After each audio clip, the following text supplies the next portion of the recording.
Milagros de Dios en el Antiguo Testamento.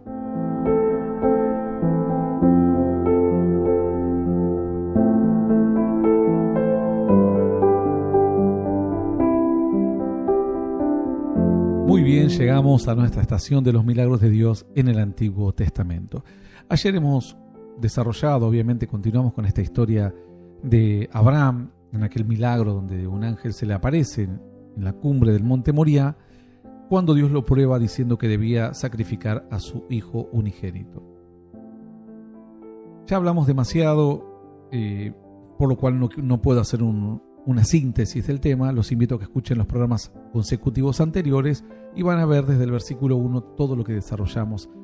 Aquí cuentan obviamente la historia de que Dios lo prueba, le dice Dios que tome a su único hijo en el verso 2, en el verso 3 toma de mañana, prepara el asno, junta leña para el holocausto y después de 3 días ve de lejos aquel lugar llamado Moriah.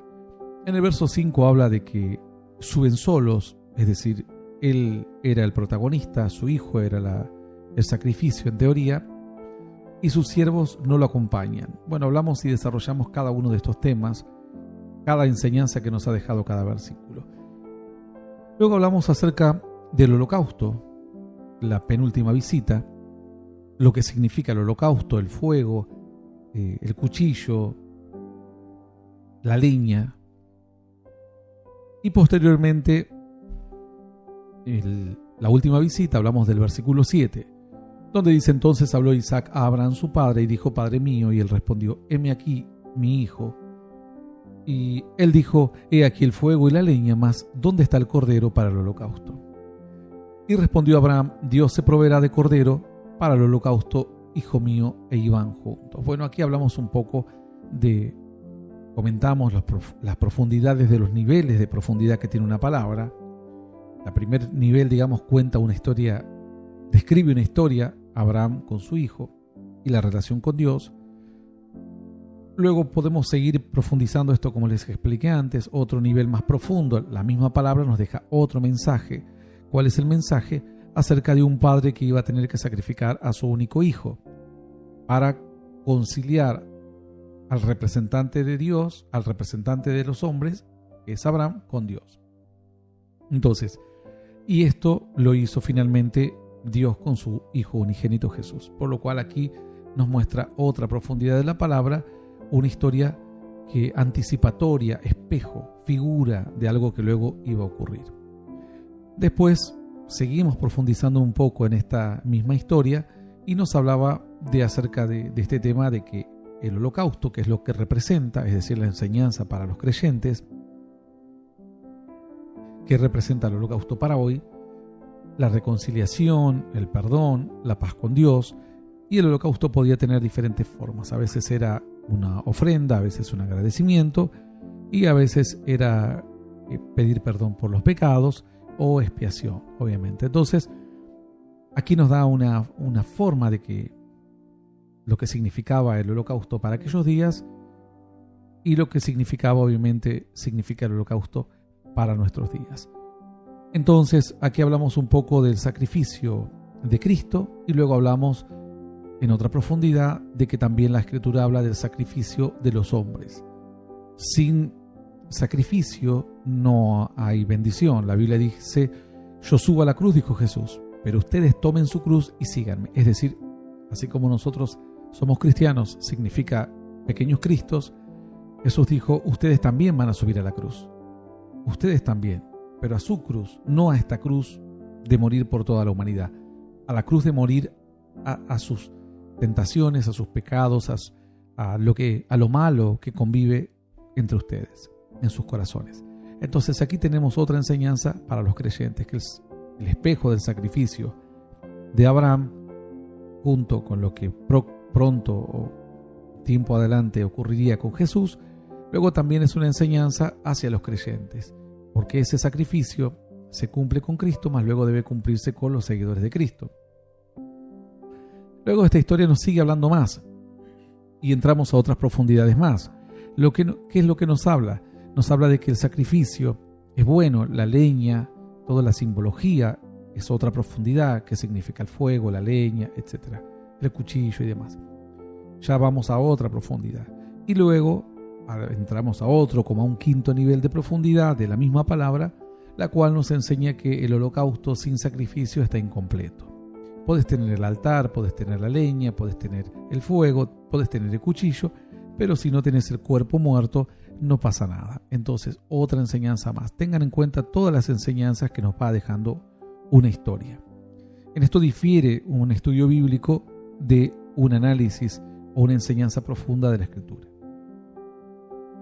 Si alguien quiere escuchar todo lo que desarrollamos al respecto del verso 7, puede escuchar el programa anterior. En el verso 8 Dios dice, la Escritura continúa diciendo, y respondió Abraham, Dios se proveerá de un cordero para el holocausto, hijo mío.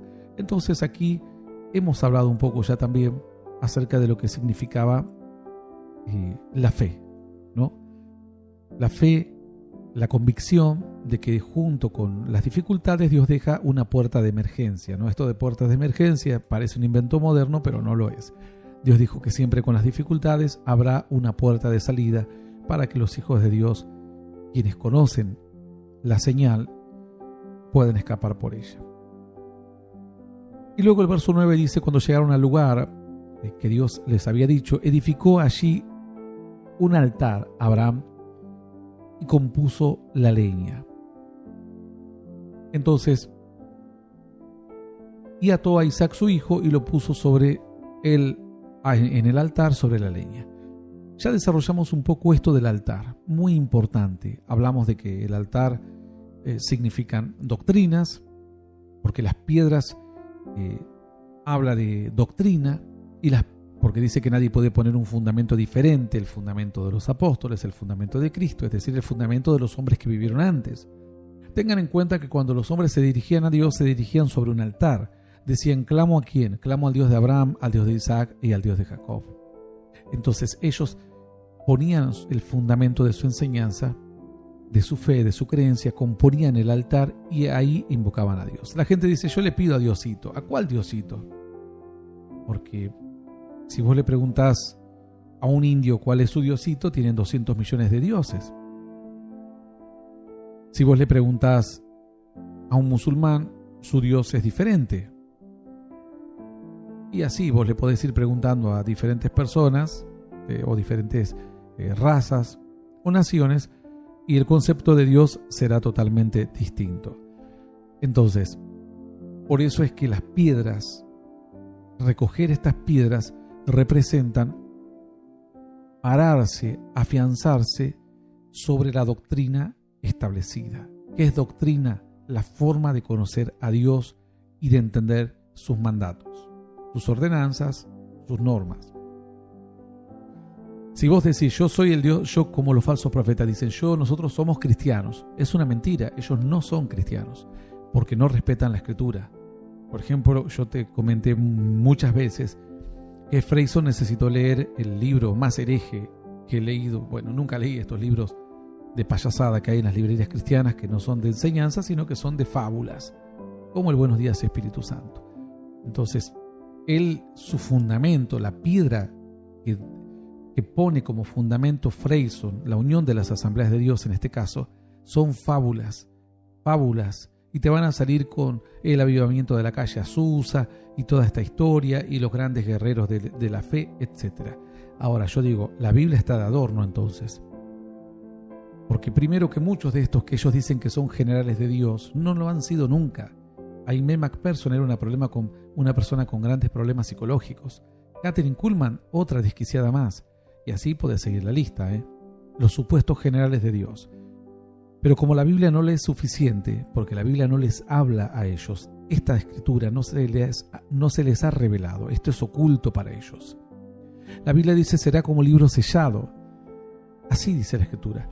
Para ellos será como libro sellado. Entonces, si será como libro sellado, en el cual alguien quiere entender, alguien quiere conocer, alguien quiere ver, pero no podrá ver, no podrá entender, tendrá la palabra frente a sus ojos, pero la palabra le será esquiva a ellos. Fíjate lo que dice la escritura en el libro de Isaías, versículo 29, capítulo 29, verso 11, y os será toda visión como palabra de libro sellado, el cual si dieren al que sabe leer y le dijeren, lee ahora esto, él dirá, no puedo, porque está sellado. Ahora, él sabe leer, pero no puede leer esto, porque tiene un sello. ¿Sabes lo que es un sello? Yo te voy a explicar. Los reyes antes enviaban un paquete, una correspondencia, y le ponían como una llave, por así llamarlo, para que los niños entiendan, pero esto constaba de algún material que era susceptible de ser moldeado, digamos, que pegaba, unía al papiro, unía una parte del papiro con la otra y se ponía un anillo o una marca. Si al llegar a destino esa marca estaba rota, el mensajero perdía la vida, porque el libro o el papiro o el mensaje salía sellado de un rey, en algunos casos eran cuestiones de estado, de guerra, etc., y debería llegar sellado a destino. Es como que un cartero rompa el pegamento o abra el sobre, ¿no? De esto se trataba. Es que el sobre está cerrado y no lo puedes romper porque está prohibido romper la correspondencia. De hecho, está penado por la ley. Está tipificado, digamos. Entonces, está contemplado. Entonces, ellos encontraban el libro, pero no lo podían abrir porque tenía sellos, tenía seguridad. Entonces dice, ustedes van a buscar una visión de Dios, van a buscar que Dios les hable. Y primero, no saben cómo Dios les va a hablar. No saben en qué libro les va a hablar. Y si encuentran el libro, lo van a encontrar sellado. Es decir, no lo van a poder abrir. No lo van a poder abrir. Y os será toda visión como palabra del libro sellado, el cual si dieren al que sabe leer, le dijeren, lee ahora esto, él dirá, no puedo porque está sellado. Él sabe leer, entiende, es una persona muy inteligente, pero el sello impide que esta persona inteligente eche una mirada a las palabras y las comprenda. Alguno dirá, ¿y qué tiene que ver esto con la Biblia? La Biblia es un libro muy complejo, pero muy complejo. Y Dios ha guardado muchos misterios para los últimos tiempos. Muchos de los que han intentado descifrar la Escritura se han equivocado porque han usado métodos humanos como la numerología, buscar el Génesis 3.3 que tiene que ver con Juan 3.3 y Salmos 3.3 y todas estas cuestiones. O han agarrado las palabras así, dijeron vamos a leer pecado y googlean, por así decirlo, buscan en la concordancia, por ejemplo, asno, y tratan de entender y dicen aquí asno significa tal cosa. No entienden profundamente las simbologías, no entienden las doctrinas o los temas que se entrelazan, no entienden la estructura de la Biblia, la estructura doctrinal, que la Biblia tiene un orden, no se puede torcer, la Biblia tiene anticuerpos, la Biblia rechaza todo argumento incluso dentro de la misma Biblia que es contrario. Por ejemplo, el prohibir casarse es un argumento que es contrario a la Biblia, que puede ser contemplado como una excepción o como una dedicación de alguien hacia Dios, es una cosa, pero que esto quiera ser entendido como parte de una manera necesaria o de un requisito necesario para acercarse a Dios, esto no es así. Entonces, la gente lo lee y vos podés haber leído muchos versículos y no los entendés porque están sellados. Y hay veces que para romper esos sellos necesitas caminar en la Escritura, es decir, andar en las historias, ir y venir, leer la Biblia de cabo a rabo, como se dice, de punta a punta, entender las historias, tener un buen corazón, pedirle sabiduría a Dios, pedirle revelación, pedirle entendimiento, no apresurarse, no querer ostentar algo que uno no tiene, no ser piedra de tropiezo para los demás. Es un camino como si estuviésemos hablando de un laberinto en el cual no te podés equivocar, porque cuando uno se quiso hacer el sabio y terminó haciéndole decir a la Biblia cosas que la Escritura no dice, y siendo de tropiezo a otros y fundando sectas y herejías y demás. Entonces mucha gente lee la Escritura pero está sellado el libro, y la idea de estas enseñanzas es ir rompiendo los sellos. Alguno dirá, ¿y por qué rompemos los sellos? Realmente sería una buena pregunta. Y francamente es lo mismo que le pregunto a Dios. No lo sé. No sé por qué Dios nos ha llevado este tiempo a romper muchos sellos de la Escritura. Alguien una vez dijo, ¿será que estamos en el último tiempo porque la Escritura se nos ha abierto como un libro fácil de entender? Probablemente sí. Probablemente sí. Probablemente sea los tiempos en que la Escritura se va a revelar como un libro sencillo, se rompen muchos sellos de la Escritura, la entendés muy fácil, te la explican fácil, y luego ya no habrá tanto misterio en la Escritura porque entraremos a otras etapas, a etapas de vivencias, a etapas de desafíos, a etapas de peligrosos o incluso futuros quizás de batallas contra la apostasía o de persecución inclusive. No lo sé realmente por qué ahora, porque han pasado tantos hombres y no han revelado la Escritura. Yo los he escuchado a todos estos y ninguno de ellos jamás siquiera pudo romper un sello de la Biblia. Creen que saben, pero lo que hacen es toman una palabra y deliran sobre esa palabra. No tienen un entendimiento real de la Escritura. Por eso se han equivocado. Por eso fallaron. Entonces, Dios será toda visión como palabra del libro sellado, al cual si dieren al que sabe leer y le dijeren lee ahora esto, él dirá no puedo porque está sellado. Y si se diere el libro al que no sabe leer, diciéndole lee ahora esto, él dirá no sé leer. Dice pues el Señor, porque este pueblo se acerca a mí con su boca y con sus labios me honra, pero su corazón está lejos de mí. Y su temor de mí no es más que un mandamiento de hombres que les ha sido enseñado. Fíjense que dice, este pueblo se acerca con su boca, pero su corazón está lejos de mí. Y quizás por esto no pudieron romper sellos de la Escritura.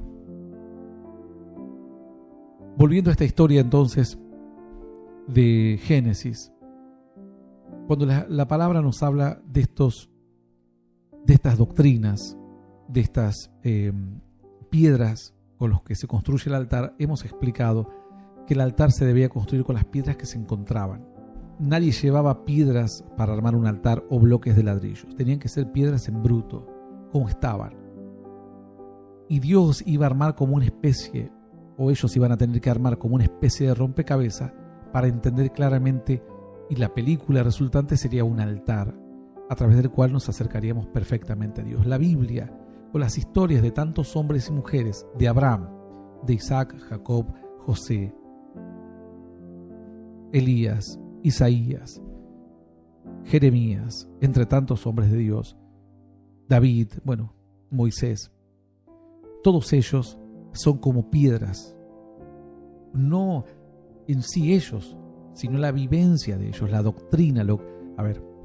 La Biblia dice que somos piedras vivas nosotros. Si vos sos parte de una iglesia, vos sos una piedra viva y están en el desafío de una congregación en lograr acoplarnos como somos. No podemos pretender que el otro sea igual a mí mismo. No puedo, porque el otro quizás viene de otro trasfondo cultural, social, etc. Entonces tiene otro carácter, yo soy más reservado, él es más loco, yo soy más loco, más extrovertido, él es más reservado, etc. Por lo cual el gran desafío es construir un altar con las piedras que tenemos como las encontramos. Porque eso es lo que Dios permitió en ese tiempo. Yo no pude elegir a la congregación que tuve. No pude, es la que Dios me dio. Dios me dijo, con esto armá. Así como los que fueron a llorar a la cueva de Adulam junto con David. Era gente endeudada, gente que estaba mal, gente que ya había probado las lágrimas de la vida y que ahora buscaban otro rumbo. Hay personas que todavía siguen en cuesta arriba pensando que van a llegar y van a dominar, van a llegar a la cresta de la ola o al momento de mayor gloria en su vida terrenal y van a poder dominar y mantenerse allí en éxito, en alegría, felicidad, etc. Pero hay otros que ya se han defraudado de la vida con 7 años, con 8 años, con 12 años, con 15 años, chicos que han crecido en la calle. Ellos dicen, el mundo, yo ya lo conocí, yo ya sé lo que conozco a la gente, y la gente a veces muestra la peor cara cuando está en necesidad. Entonces ellos ya buscan otra opción, pero hay otros que todavía están creyendo que si se reciben de médicos van a ser felices toda la vida. Bueno, aquí todos los que hacemos el programa somos todos profesionales y buscamos a Dios igual. Y algunos con varias carreras universitarias. Y no nos paramos sobre eso para pensar que eso nos va a dar felicidad o sobre el dinero. Pero hay gente que todavía sigue corriendo esta carrera y persiguiendo esos objetivos. Entonces, estas son las piedras vivas como personas. Pero también explicamos que las piedras vivas representan enseñanzas, doctrinas. La Biblia dice que nadie puede poner fundamento diferente. Es decir, si Dios te habló y te dice sin santidad nadie le verá, significa que eso no lo puedes cambiar.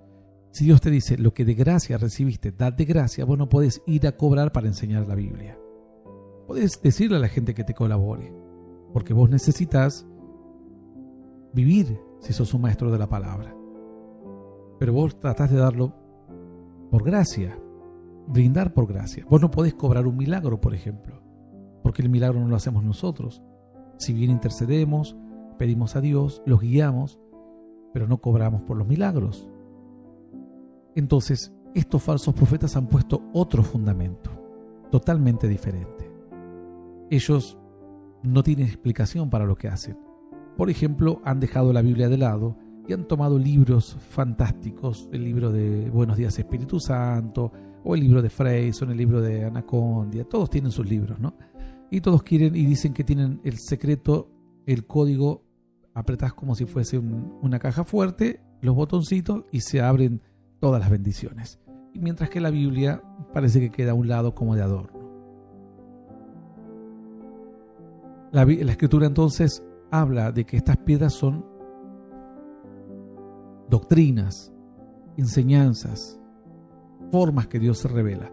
¿Por qué digo cuando la gente decía el Dios de Abraham, el Dios de Isaac y el Dios de Jacob? Recuerden que cuando en Hebreos comienza a hablarse de el monte que humeaba, del fuego o de la tempestad, ¿de qué está hablando? Bueno, está hablando de la doctrina, está hablando del momento en que Dios le habla a aquel pueblo y le dice, bueno, esto es en Hebreos 12, 18, dice, por ejemplo, comienza hablando y dice el verso 15, vamos a leer: mirad bien que no sea alguno deje de alcanzar la gracia de Dios, brotando raíz de amargura. El 16, no sea que haya algún fornicario profano como Esaú. Ahí entonces, ¿qué te pone? Te pone la piedra de la doctrina y de la vida de Jacob y Esaú. Ahora vos encontrás en el campo la piedra de Jacob y Esaú. Vos la piedra de Esaú la dejás de lado, porque no es la forma que vos entendés necesaria. Buscás y tomás la piedra de Jacob, que por contraposición, Jacob no representa al profano o al fornicario. No representa a aquel que vende su primogenitura. Entonces pones la piedra de Jacob. Ahora, la piedra de Jacob tiene sus formas raras, porque Jacob no era un hombre perfecto. Jacob primero quiso conseguir con engaño la primogenitura. Jacob no entendía perfectamente cómo administrar a sus hijos o criarlos, ya que le hizo una túnica de colores a José, y esto suscitó la envidia o despertó la envidia en el resto de sus hermanos. Es decir, Jacob tenía sus cosas buenas y sus cosas malas. Una piedra con una forma extraña. Vos tenés que buscarle la manera de apoyarla a la historia de Jacob en tu vida, tomar, retener lo bueno y desechar lo malo. Algunos dicen, no, todo lo que hizo Jacob es perfecto, todo lo que dijo el apóstol Pablo es de la Biblia. No todo lo que hizo el apóstol Pablo es de Dios. No todo lo que hizo Jacob es de Dios. El apóstol Pablo en un momento mandó a bautizar a gente que ya estaba bautizada. Claro, son errores pequeños, pero vos tenés que entender que también la vida del apóstol Pablo tiene una forma. Él mismo luego te reconoció que se había vanagloriado y que se había exaltado sobremanera. Te está diciendo, miren que esto es un defecto mío. Entonces vos buscás, lees la vida. Ya hemos visto, por ejemplo, algunos milagros en la vida de Abraham, y vimos que al menos en 2 veces, en 2 oportunidades, Abraham dice que su esposa no era su esposa, sino su hermana, haciendo alusión a la relación de parentesco. Pero la verdad era que tenía miedo a que lo maten. Y esto traía consecuencias. Entonces, Abraham no era perfecto. Ninguno de los hombres de la Escritura fueron perfectos. El único perfecto fue Cristo. Ninguno de los que vivimos tampoco en esta época somos perfectos. El único perfecto es Cristo. Ahora bien, vos aprendés todas estas enseñanzas, la de Abraham, la de Noé, lo bueno de Noé, lo malo de Noé, y así le vas con la sabiduría, con tu inteligencia, construís tu altar, tomando las cosas fundamentales de la vida de David, desechando lo malo de David, acomodando la parte de él como adorador, la parte del buen corazón. Pero hay gente que dice, no, David pecó, así que cualquier siervo de Dios puede pecar. Ah, mira vos. Entonces quiere decir que vos armás el altar a tu manera, a tu conveniencia, no para exaltar a Dios, sino para justificarte tus pecados. Ese no es un altar para llegar al cielo. Ese es un altar para justificar tu carnalidad. Entonces voy a pecar porque David pecó. Entonces voy a ir a cortarle la oreja porque el apóstol Pedro le cortó la oreja a alguien. Es una locura. De esto se trata. Aquí te deja otra enseñanza más, es el asunto del altar. No podrías poner martillo sobre una piedra de altar. Tenía que ser cruda como la encontrás. Y vos usar sabiduría para buscarle la forma de que encaje en el lugar correcto, de que entre en el lugar correcto y que no se te desmorone el altar. Yo sé cómo poner a David en mi altar espiritual. Yo no exalto la vida de David en cuanto a que mandó a matar a una persona o que adulteró. Nunca lo he tomado como concesión. Jamás se me cruzó por la cabeza el decir, como David fue un gran hombre de Dios, según el corazón de Dios, y adulteró, tengo una concesión, tengo un permitido o dos permitidos. Nunca se me ocurrió, jamás. Porque sé que mi altar está destinado a acercarme a Dios y no a justificarme, a conocer más de Dios y no a buscar excusas. Por ejemplo, Noé dice, o Lot se embriagó.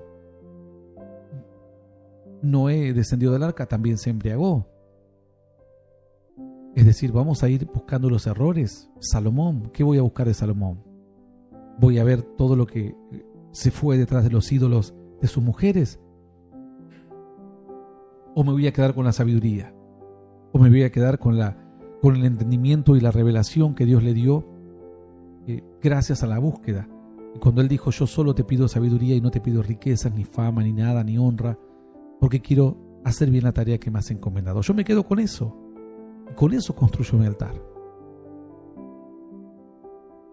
Entonces, cuando en la Escritura te está hablando en Hebreos 12, que él puedes leerlo luego, comienza hablando de Jesús, el autor y consumador de la fe, te habla de esta cuestión de Jacob y Esaú, pero luego te sigue hablando más y dice, recuerdan que los que se acercaron a Moisés, con Moisés al monte de Sinaí, ustedes no se acercaron a ese monte físico, ustedes se han acercado a un monte espiritual, es decir, lo de Moisés es figura de Cristo, que sería el monte verdadero.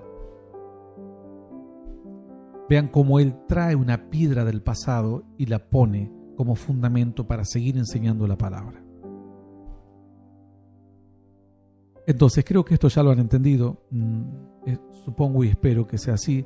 Me puedo explayar mucho más, pero no quiero detenerme solo en un aspecto. Creo que con esto entendieron lo que significa el altar en aquel entonces, un mensaje concreto, descriptivo de esa realidad, el altar como una cuestión de un acercamiento a Dios, obviamente, el altar luego como la iglesia, y el altar luego como nuestra propia vida espiritual para acercarnos a Dios, y las piedras como personas que forman parte de la iglesia y como enseñanzas, doctrinas resumidas en la historia de un hombre como Moisés, Jeremías, Ezequiel, etcétera, que nosotros debemos ponerlas sabiamente y correctamente, con buen entendimiento, para poder llegar a la presencia de Dios y entender cuáles son sus planes. Entonces dice, llegaron al lugar que Dios le había dicho, estoy en Génesis 22:9. Allí Abraham, edificó allí a Abraham un altar y compuso la leña y ató a Isaac su hijo. Entonces, una vez levantado el altar, ahora se debe poner la leña. ¿Cuál es la leña? Ya hemos dicho, la leña es la consagración, la leña es la dedicación, la leña es el testimonio. La leña es la permanencia. Yo puedo tener un altar con una sana doctrina, ser el más sabio, pero me puede durar 2 días. Sí, tengo una sana doctrina, pero estoy apartado. ¿De qué me sirve? Es lo mismo que el que tiene falso profeta, que tiene una falsa doctrina. Los dos están apartados. Los dos van a ir al mismo lugar. Entonces la leña es lo que le va a dar permanencia al fuego. Él tenía el fuego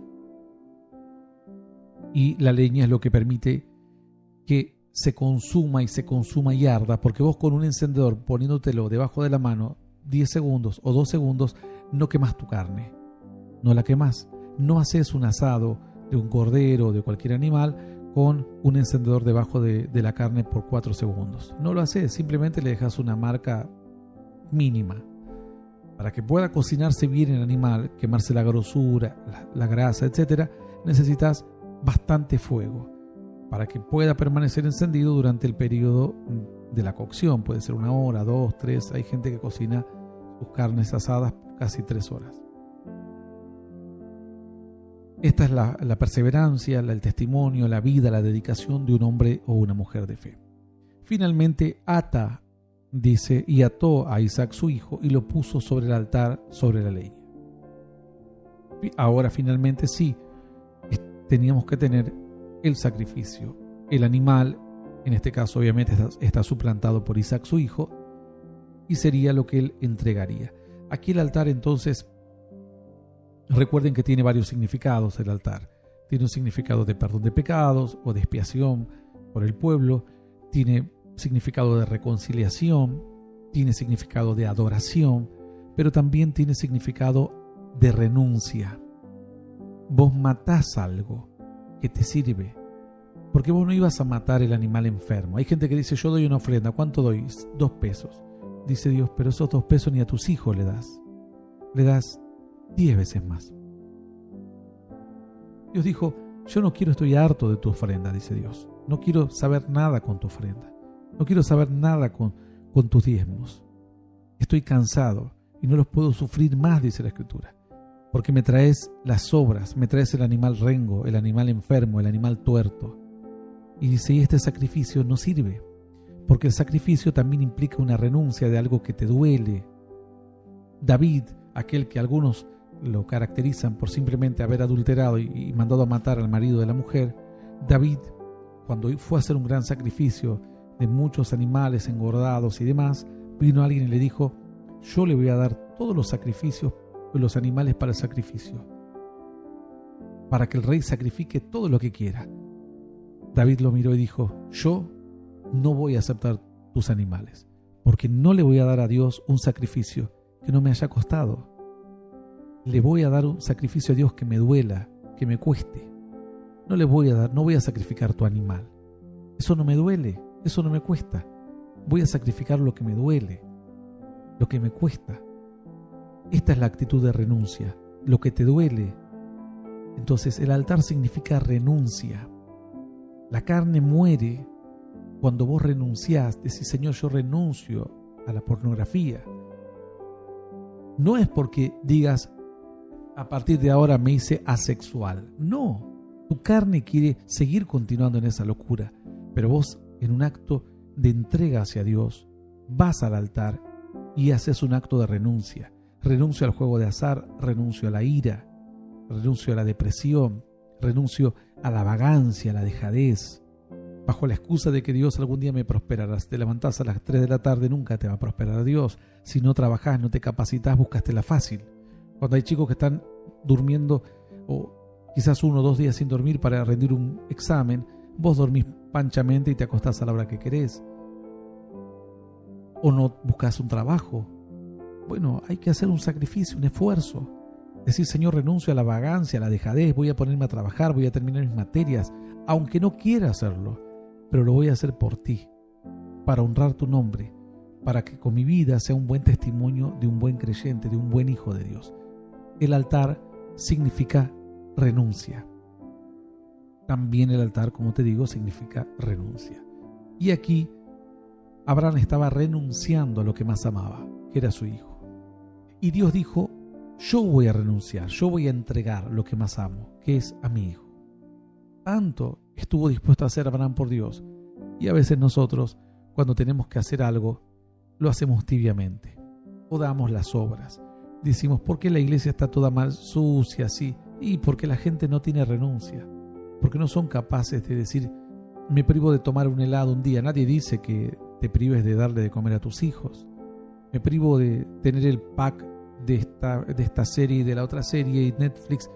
Y esto lo destino para Dios, para que los niños vayan y encuentren un abrigo, un acompañamiento, protección, una enseñanza sana, valores buenos, comida también, ¿por qué no? Pero si no hay renuncia, entonces como no hay renuncia, los falsos profetas dicen, te vamos a sacar la plata como sea, no importa si no tenés renuncia, te vamos a hacer trucos, y trucos de que si querés que todo te vaya bien y no se te muera tu hijo mañana, vení, pactá. Así decía Dante Gebel, ¿no? En enlace con este otro loco de Jonás Gutiérrez o algo así, que decía que dinero primero y cosas después, ¿no? Bueno, él decía, pactá, y si pactás para que tu hijo tenga gracia ante las autoridades, para que tu hijo encuentre trabajo, para que tu hijo tenga sabiduría, para que tu hijo sea notable, distinguido, pactá, te sacan el dinero igual. Pero qué diferente hubiese sido si vos hubieses tenido renuncia, hubieses dicho, Señor, yo lo hago no porque si mi hijo va a hallar gracia ante las autoridades o va a tener sabiduría de Salomón, no, sino porque entiendo lo que es el altar y me acerco a ti de esta forma, en lo que puedo, en lo que conozco. Así fue Abraham, y llevó a su hijo Isaac y lo ató y lo puso sobre el altar, sobre la leña. Pero no solamente era un acto, porque para ahí Abraham todavía tenía la esperanza de que Dios a mitad de camino le hable y le diga, Abraham, ¿sabes qué? Cambié de opinión, hay un cordero por aquí o vamos a buscar un animal y lo sacrificamos. Pero Dios, hasta que él, imagínate, tuvo que tomarse tiempo para armar el altar piedra tras piedra porque tenía que soportar el peso de un muchacho. No eran así 4 piedras locas. Era un trabajo de horas. Y en ese momento, pensando en qué momento Dios me volverá a hablar y me dirá, cambié de opinión, solo te estuve probando. No, parecía que, porque él esperó, dijo, iremos, dice el verso 5, cuando el muchacho le dice, nos falta el sacrificio, Dios proveerá, le dice. Y luego en el verso 5 le dice, esperad aquí, iremos yo y el muchacho, adoraremos y volveremos a vosotros. Siempre habló en plural. Y luego a su hijo le dice, Dios proveerá el cordero para el holocausto, hijo mío, verso 8. Entonces siempre él tuvo la esperanza de que Dios a último momento cambie de opinión. Pero se tomó horas levantando el altar, armando la leña, atando a su hijo, poniéndolo en el altar, y parecía que Dios no iba a cambiar de opinión. Dios quería un acto, porque esto es lo que la gente no entiende, la fe acompañada de una acción. La fe sin obras no sirve. Por eso los que hablan de salvo siempre salvo, leen otra Biblia, no leen esto, que dicen que la salvación no se pierde. Eso es una locura. La salvación se confirma, el regalo se debe sostener. Vos no recibís un regalo y lo revoleás por el río, y luego decís, total, igual lo tengo. No, vos lo tenés que tener, sostener. La salvación es gratis, pero vos la tenés que sostener. Para no perderla, el Señor dijo, si no, voy a borrar tu nombre del libro de la vida eterna. Dice la Escritura, entonces Abraham ya estaba determinado, sabía que Dios quería que actúe, la acción. Todo hasta aquí estaba perfecto. Demostraba fe, demostraba convicción, amor, dedicación. Pero faltaba la acción que iba a confirmar la fe, que le iba a dar vida a todo lo que él había hecho antes. Porque a veces tenemos actos de fe. Decimos, Señor, por fe me fui, Señor, por fe hice esto, por fe tal cosa. Dios dice, bueno, quiero la acción, que lo compruebes. Todo lo que decís en la adoración, Señor, mi vida daré por ti, Señor, mi vida está escondida en ti, Señor, te adoramos, Señor, eres lo máximo, lo mejor que nos ha pasado. Bueno, a ver, en el momento de la acción, ¿qué vas a hacer? Cuando Dios te dice, ahora es el tiempo de actuar. Dice la Escritura, oh Dios, es tiempo ahora de actuar porque han dejado tu ley, han dejado tu palabra. Si dejaron tu palabra, es tiempo de actuar. Y Abraham efectivamente actuó. Extendió Abraham su mano, tomó el cuchillo para degollar a su hijo. Vamos a dejarlo aquí porque ahora en esta acción nos va a dejar mucha enseñanza y ya se nos está acabando el tiempo para esta estación. Nos vamos.